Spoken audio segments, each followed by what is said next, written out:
we have Mr. Schneebaum to talk about legal battle against LTT in USA.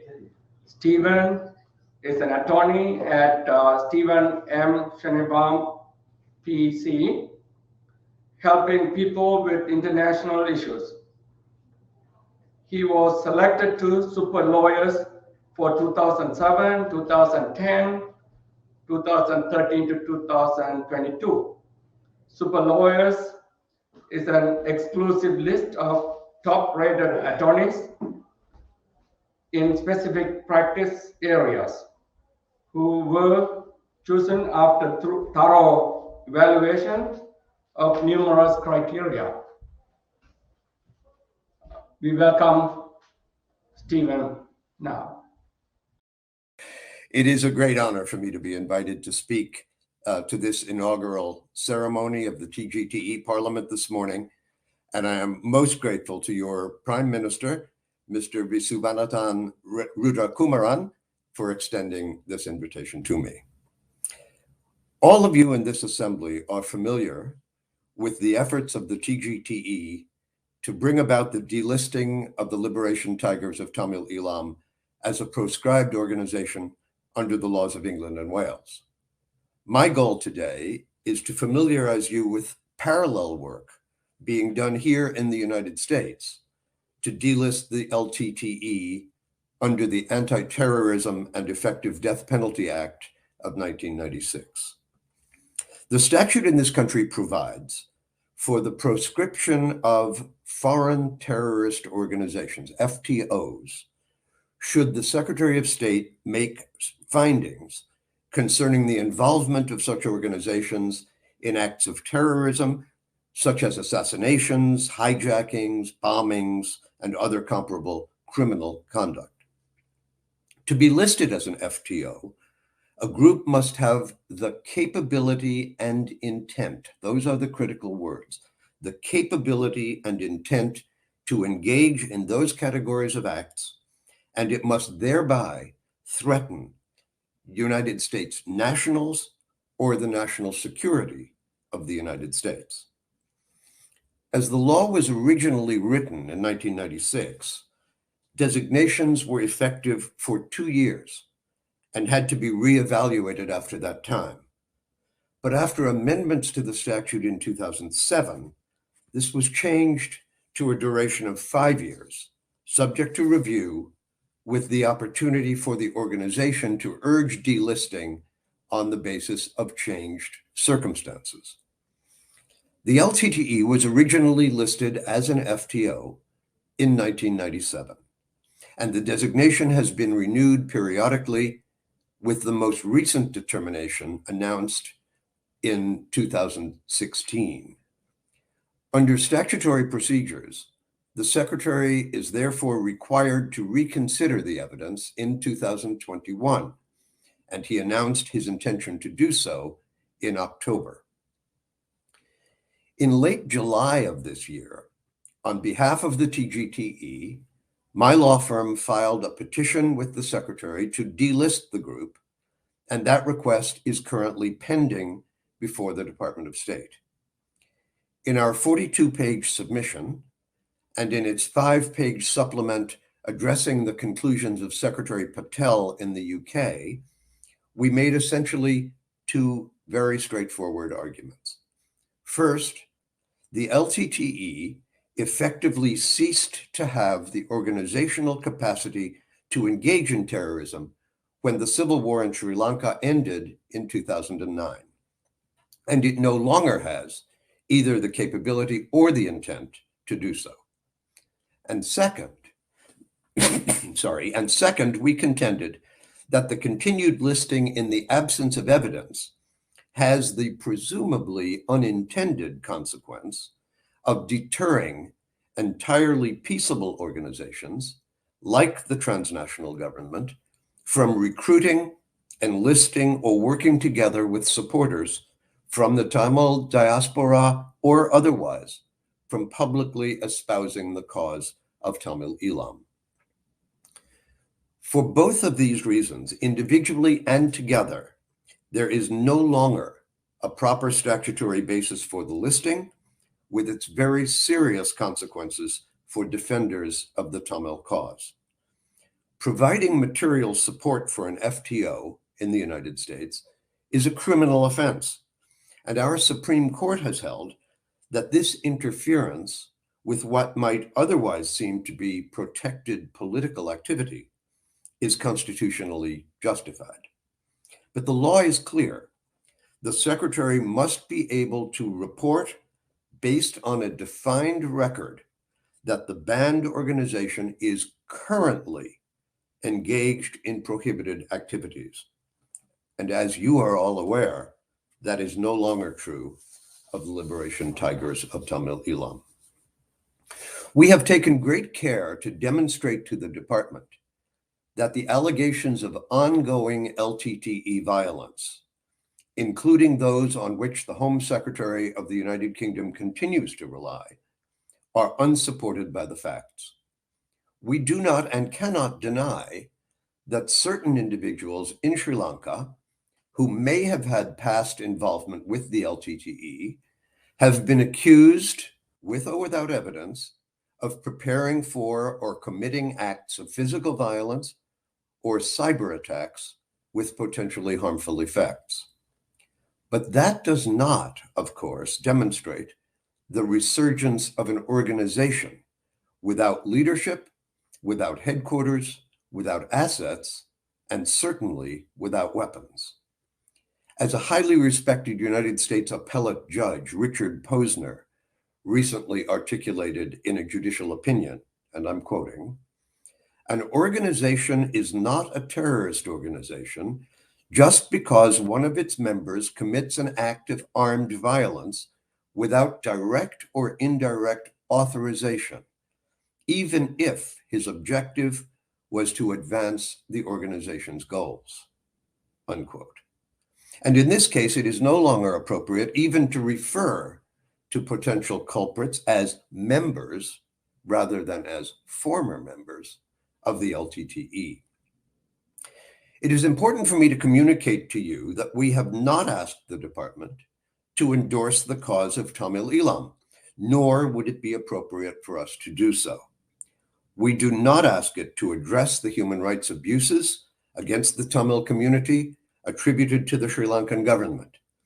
We most assuredly do not address the question whether the listing of the LTTE in 1997 and its renewals were appropriate.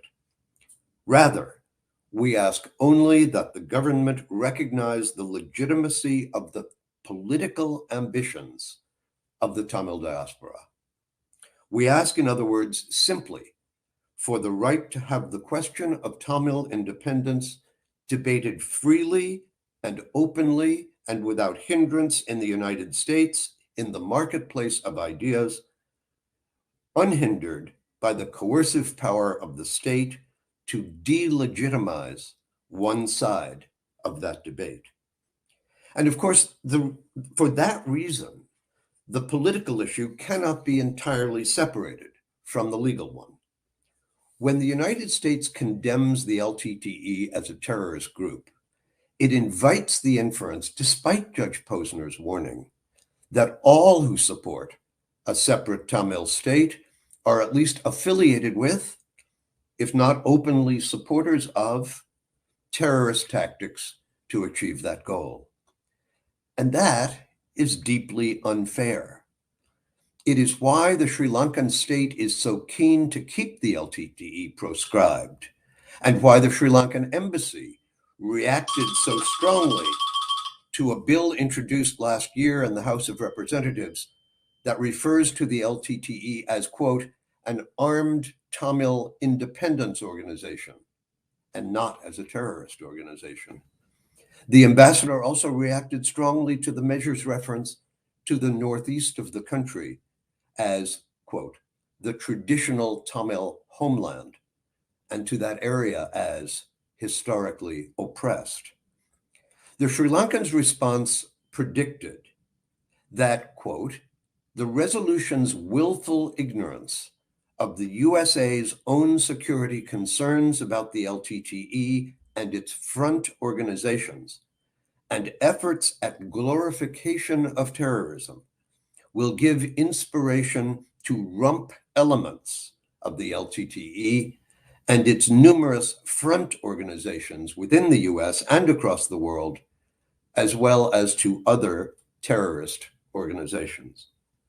In other words, although the statute is written in such a way as to condemn and delegitimize organizations using violence to promote their goals, its impact is to put the thumb of the United States on one side of the scale, the side condemning not terrorist tactics, but the goals of an entirely peaceful political movement. This raises an important question, which I suspect is on the minds of many members of this audience. Is the case for delisting of the LTTE ultimately a political matter or a legal one? Let me turn to that question now. The answer is, simply, it is both. The decision to maintain or to revoke the listing will be taken by Secretary of State Antony Blinken, who is, of course, a political appointee of the President of the United States. But Secretary Blinken is also sworn to apply the law within his remit fairly and equitably. He cannot and will not make a determination that the LTTE should be delisted because he has been asked to do so by powerful political operatives. To order the delisting, he must make public findings, and those must withstand scrutiny in the court of public opinion. The statute permits Congress to demand delisting, although since enactment in 1996, this has never happened, and the chances of it happening in the current political atmosphere are zero. It also, however, allows and even requires the Secretary to order delisting when circumstances have changed. And this has happened numerous times over the past 25 years, including very recently. The department only last week delisted the Colombian guerrilla organization known as the FARC, the Fuerzas Armadas Revolucionarias de Colombia, despite its very active engagement in terrorism and armed insurgency over decades, because circumstances have changed. It has delisted other such groups, the Real IRA, Tupac Amaru, others, that have ceased their violent activities even when they have openly targeted US citizens and US interests.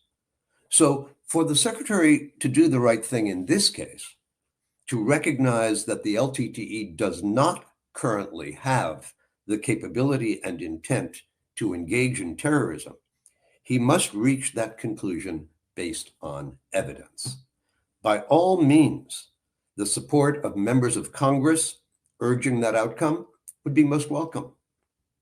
The raising of the profile of the issue, making it harder for inertia rather than reason to drive the conclusion, would be most welcome. But at the end of the day, the decision that Secretary Blinken must make requires him to assess evidence and to measure that evidence according to legal standards.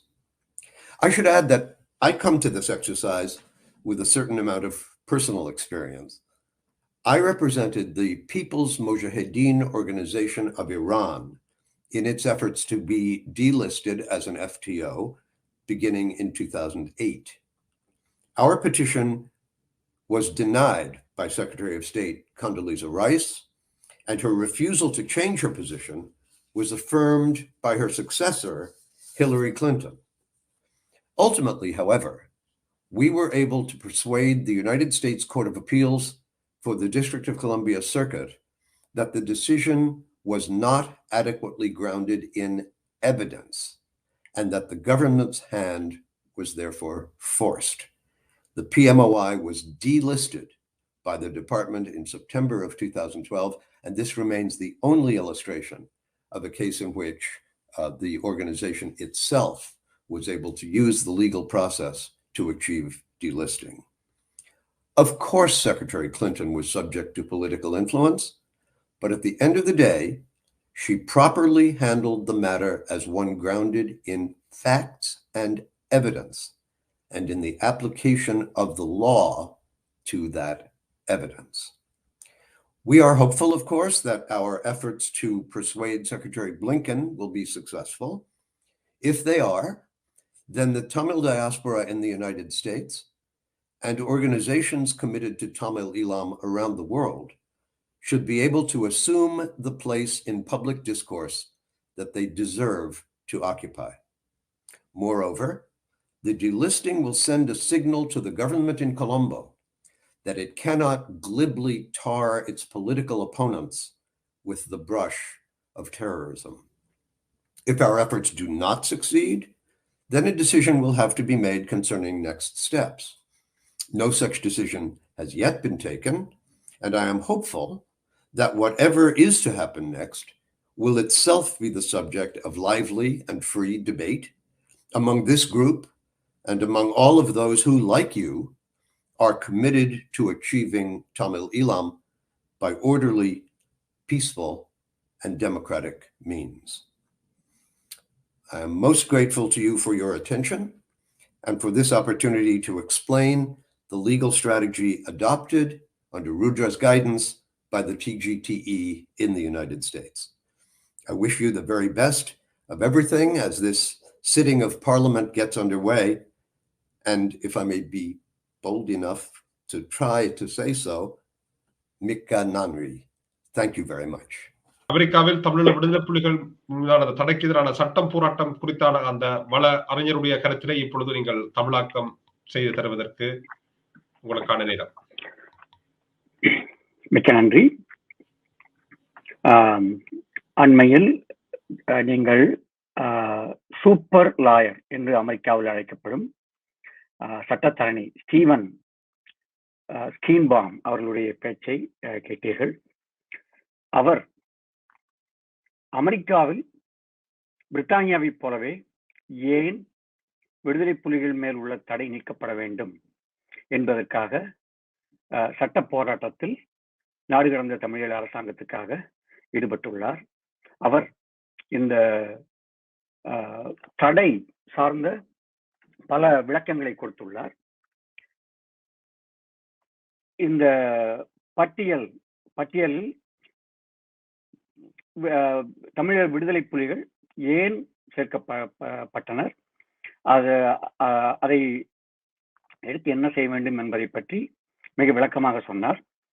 குறிப்பாக அந்த அமைப்பு தமிழர் விடுதலை புலிகள் அந்த பட்டியலில் தொடர வேண்டும் என்றால் அதற்கு அவர்களுக்கு அந்த நோக்கம் இருக்க வேண்டும். அதற்கு அந்த பயங்கரவாத செயல்பாடுகளை செய்யக்கூடிய அவர்களுக்கு அந்த கேப்பபிலிட்டி அது இருக்க வேண்டும். அவர்களால் அதை செய்ய முடியுமா, பயங்கரவாதத்தை செய்ய முடியுமா அப்படிங்கிற கேள்வியும் அங்கே உள்ளது. அந்த இரண்டுமே தற்போது இல்லை என்பதை அவர் விளக்கமாக சொன்னார். மேலும் இந்த வரலாற்றில் கடந்த சுமார் 14 ஆண்டுகளில் 24 ஆண்டுகள் 1997 தான் இந்த தடை போடப்பட்டது. இந்த 24 ஆண்டுகளிலே எந்தெந்த 5 ஆண்டுகளுக்கு ஒரு முறை தற்போது இந்த தடை நீடிக்கப்படுகிறது. இந்த ஆண்டு தடை நீடிக்கப்படுமா இல்லையா என்பதுதான் கேள்வி. அதற்காக சட்ட போராட்டத்தில் அவர் ஈடுபட்டுள்ளார். இந்த வேண்டுகோளை செக்ரட்டரி ஆஃப் ஸ்டேட் பிளிங்கன் அவர்களிடம் தற்போது உள்ளது.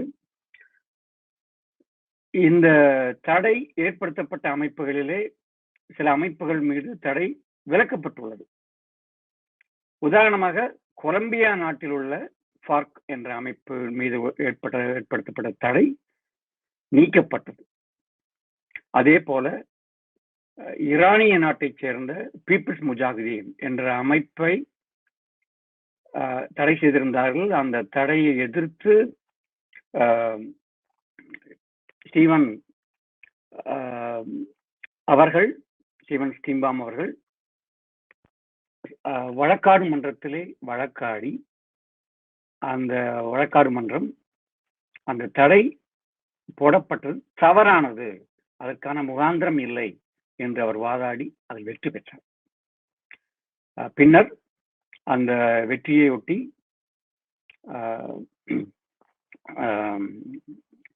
அமெரிக்க ராஜாங்க திணைக்களம் மற்றும் secretary of state Hillary Clinton அந்த தடையை நீக்கினார்.